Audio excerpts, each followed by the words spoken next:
village was some time back known for producing liquor, but not anymore. Someone has made a difference.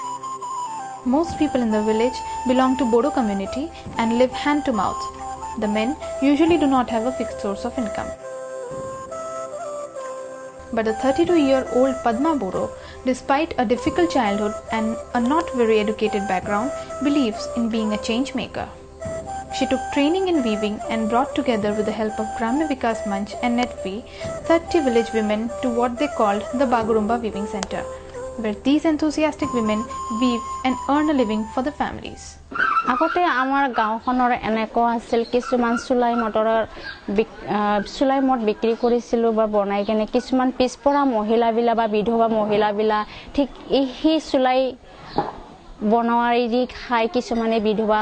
তিৰতাবিলাক কিছুমান লৰা নোহোৱা বা ছোৱালী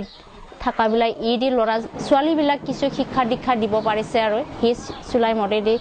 আগত কিন্তু এনেকুৱা চুলাই মদ বিক্ৰী কৰিছিল যদি এতিয়া আমি এই সোসাইটিখন কৰাৰ পিছত বাগুৰুম্বা উইভিং সোসাইটি খোলাৰ পিছত কিছু আমাৰ চুলাই মদৰ তো অলপ কমি গৈছে আৰু ঠিক এনেকুৱা আমাৰ কিছুমান গাঁৱৰ মহিলা পুৰুষৰ পৰাও আমি কিছুমান বাধা পাইছো কেনেকুৱা বাধা পাইছে ইহাতে এই সোসাইটি খুলি জানি কিবা লাভৱান কৰিব পাৰিব নেকি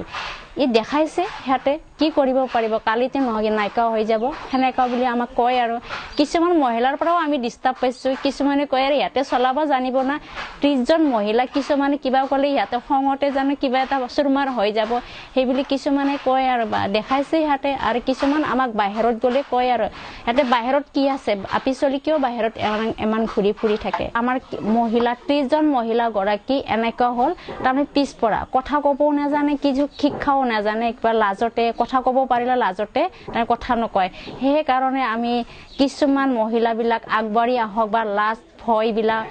জাগতামনে নহওক বুলি কোনে আমি হিটো কাৰণে বাগুৰুম্বা উইভিং সোসাইটি নাম থোৱা গৈছে আৰু